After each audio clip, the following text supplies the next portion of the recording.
Hello dear students, आइए आज की क्लास शुरू करते हैं। आज की क्लास में भी हम देखेंगे कि कॉसी इंटीग्रल फार्मूले का हम एप्लीकेशन कैसे लेंगे। एक और मैंने दो क्वेश्चन और लिए हुए हैं।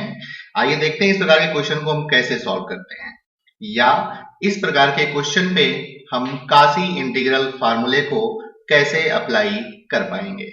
ओके, क्वेश्चन है evaluate the following integral using quasi integral formula integral c 4 minus 3z by z minus 1 z minus 2 dz where c is the circle mod z is equal to 3 by 2।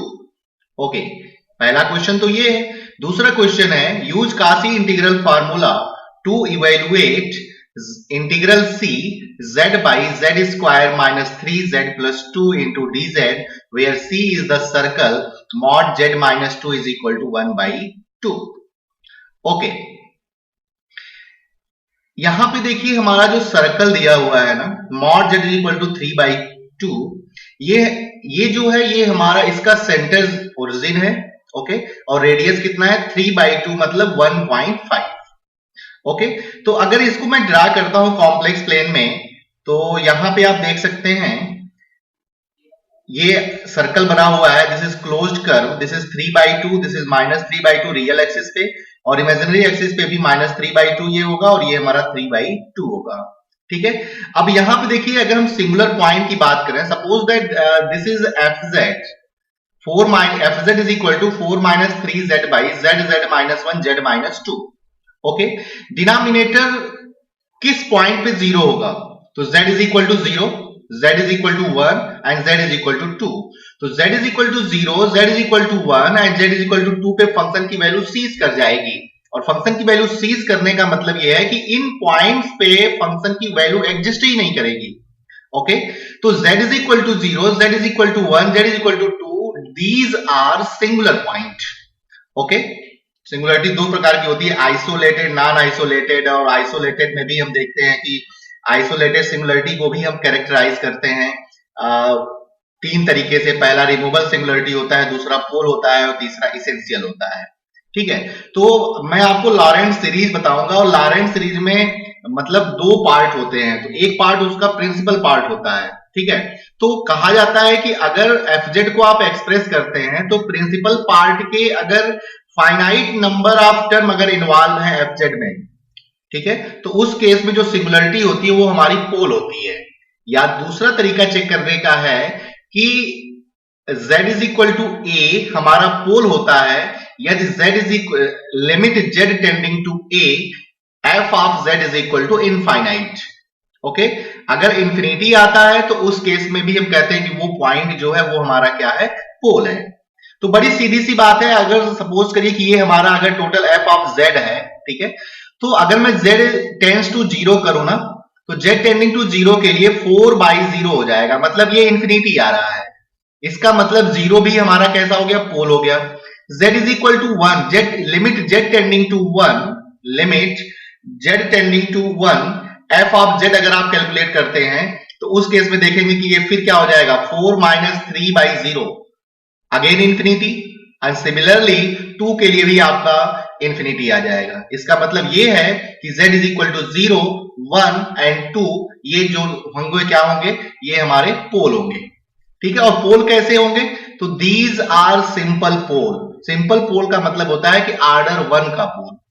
ठीक है, तो वैसे तो यहां पे आप degree भी देख करके बता सकते हैं, z की डिग्री 1 है, z माइनस 1 की डिग्री 1 है, z माइनस 2 की डिग्री 1 है, तो ये एक ऑर्डर का पोल देगा। या लिमिट वाइज भी आप चेक कर सकते हैं, limit z tending to 0 z into f of z अगर आप कैलकुलेट करते हैं और इसकी वैल्यू फाइनाइट आती है, तो उस केस में हम कहते हैं कि एक ऑर्डर का पोल मिलेगा। अगर इसकी वैल्यू इंफिनिटी आती तो पुनः एक बार और हम यही प्रोसेस अप्लाई करते हैं। ठीक है, और फिर देखते हैं कि अगर वैल्यू फाइनाइट आती है तो उस केस में हमारी जो सिंगुलरिटी होती है, हमारा जो पोल होता, वो कितने ऑर्डर का होता, 2 ऑर्डर का होता। ठीक है बात, ओके। तो आइए देखते हैं pole of the integrand are z is equal to 0, 1, 2, these are simple pole. Okay, given that mod z is equal to 3 by 2 with center at z is equal to 0 and radius is 3 by 2। encloses two pole z is equal to 0 and z is equal to 1. Okay, तो यहां पे z is equal to 0 हमारे पास तीन singularity है, z is equal to 0, 1 and 2. Okay, लेकिन ये z is equal to 2 है ना, ये क्लोज्ड कर्व के बाहर चला गया क्योंकि रेडियस तो हमारी 1.5 है और रेडियस 1.5 है, तो बड़ी सीधी सी बात है कि इसके अंदर ये ओरिजिन तो आ ही जाएगा और z is equal to 1 जो है ये भी यहां पे आ जाएगा. ठीक है बात, यानी कि क्लोज्ड कर्व के अंदर z is equal to 0 और z is equal to 1 लाई कर रहा है. ठीक है, और हमारा कासी इंटीग्रल फार्मूले का स्टेटमेंट क्या है कि f ऑफ z जो होता है वो क्लोज्ड कर्व के अंदर और उसके बाउंड्री पे क्या होता है, एनालिटिक होता है. ठीक है, और अगर उसके अंदर a कोई पॉइंट है तो उस केस में f of a is equal to क्या होता है, 1/2 pi iota integral c fz upon z minus a into dz. Okay, तो यहां पे हमारे पास तीन सिंगुलर पॉइंट थे और दो ही सिंगुलर पॉइंट जो है वो इसके अंदर लाई कर रहे हैं. तो कितने इंटीग्रल बनेंगे, दो इंटीग्रल बनेंगे. ये बात मैं पिछले लेक्चर में डिस्कस किया था. ओके, तो integral c 4 minus 3z by z z minus 1 z minus 2 into dz and this is equal to, दो इंटीग्रल बनेगा. तो एक तो आप डिनोमिनेटर में z ले लो और बाकी जो भी टर्म बच रहा है उन सबको आप न्यूमरेटर में रख दीजिए. ठीक है, फिर दूसरे में आप एक में क्या ले लो, z माइनस 1 ले लो. इसके अलावा जो भी वैल्यूज बच रही हैं फंक्शन की वो सारे आप न्यूमरेटर में रख दीजिए. ठीक है, तो ये टोटल हमारा क्या बन गया, f of z upon z minus 0. Okay, और ये बन गया f of z upon z minus 1. ठीक है, तो अब हमारा fz क्या हो गया, 4 minus 3z upon z minus 1 z minus 2, और यहां पे क्या हो गया fz 4 minus 3z upon z z minus 2. तो अगर हम इसकी वैल्यू कैलकुलेट करनी चाहें बाई कासी इंटीग्रल फार्मूला तो ये क्या हो जाएगा, 2 पाई आयोटा इंटू f ऑफ 0 और ये हो जाएगा 2 पाई आयोटा इंटू f ऑफ 1. तो यहां पे z की जगह पे जब आप 0 पुट करोगे ना तो ये हो जाएगा 4/2. दिस इज 4/2 और यहां 4/2 मतलब क्या हो गया, 2. ओके, तो जब आप इसको सॉल्व करेंगे ना तो यहां से 4 पाई आयोटा आ जाएगा और यहां पे माइनस 2 पाई आयोटा आ जाएगा. ओवरऑल आंसर कितना आ जाएगा, 2 पाई आयोटा. ठीक है, तो इसको जब आप सॉल्व करेंगे ना इजीली कासी इंटीग्रल फार्मूले से आप देख पा रहे हैं कि इसका आंसर कितना आएगा, 2 पाई आयोटा. ठीक है, तो सबसे पहले आपको ये ध्यान देना होगा ना कि जो पोल मिल रहे हैं, जो सिंगुलरिटी मिल रही है, वो पॉइंट्स जो है कितने पॉइंट्स इसके अंदर लाई कर रहे हैं. ठीक है, जितने अंदर इसके लाई करेंगे ना उतने इंटीग्रल बनेंगे आपके पास. ठीक है, और फिर इजीली आप कासी इंटीग्रल फार्मूले का यूज कर सकते हैं. ओके, आइए दूसरा क्वेश्चन देखते हैं. दूसरा क्वेश्चन है हमारा integral c z upon z square minus 3z plus 2 into dz where c is the circle mod z minus 2 is equal to 1/2. Okay, poles of the integrand is are given by, इसको आप solve कर लो. This is quadratic equation, तो z की दो value आएगी और वो वैल्यू क्या आएगी, 1 और 2.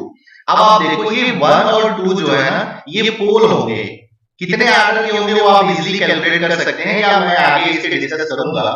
तो z इज इक्वल टू 1 और 2 में देखो 2 तो ये 2 जो है ना. ओके, यहां पे जो हमारा सर्कल दिया हुआ है वो दिया हुआ है mod z minus 2 is equal to 1/2. Mod z minus 2 is equal to 1/2, इसका मतलब सेंटर 2, 0 और radius 1/2.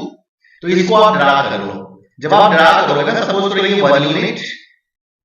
Okay, this is 1 unit, this is 2, this is 3. तो 2, 0 हमारा यही होगा सेंटर. ओके, और रेडियस हम कितना ले रहा है, हाफ. ये मैंने हाफ ऑफ ले लिया तो ये ड्रा कर दिया. तो this is 1/2, this is minus 1/2 and this is also 1/2 अगर इमेजिनरी एक्सिस पे देखें, और ये दिस इज माइनस 1/2. ओके, तो बड़ी सीधी सी बात है ना कि z इज इक्वल टू 2 तो इसके अंदर लाई कर रहा है. z इज इक्वल टू 2 जो है ना इसके अंदर लाई कर रहा है क्योंकि z इज इक्वल टू 2 ही हमारा सेंटर है और रेडियस कितना है 1/2. और तो ये 1 कहां चला गया, ये 1 तो हमारा आउटसाइड द सर्कल चला गया. इसका मतलब ये है कि सिर्फ और सिर्फ एक इंटीग्रल बनेगा और वो इंटीग्रल क्या है, इंटीग्रल c. यहां आप देखो लिखा हुआ है बोथ आर सिंपल पोल, मतलब एक आर्डर के पोल होंगे. The given circle mod z minus 2 is equal to 1/2 with centre z is equal to 2 and radius is half. Encloses only one of the pole at z is equal to 2. So by Cauchy integral formula, integral c z upon z square minus 3z plus 2 into dz is equal to integral c z upon z minus 1 by z minus 2। जो इसके अंदर लाई करता है ना उसको आप denominator में रख दो, बाकी सारे जो टर्म है उनको आप न्यूमरेटर में पुट कर दो, वो हमारा f ऑफ z बनेगा। This is f of z upon z minus 2। सो इसका आंसर क्या आएगा 2 पाई आयोटा इनटू f ऑफ 2 और ये z क्या है z अपॉन z माइनस 2।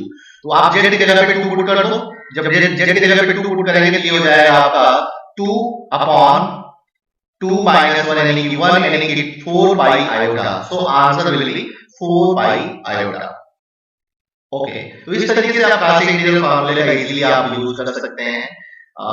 कोई दिक्कत नहीं है, अगर आपको कोई दिक्कत होती है तो आप कमेंट जरूर करें। Okay, thank you for watching this video.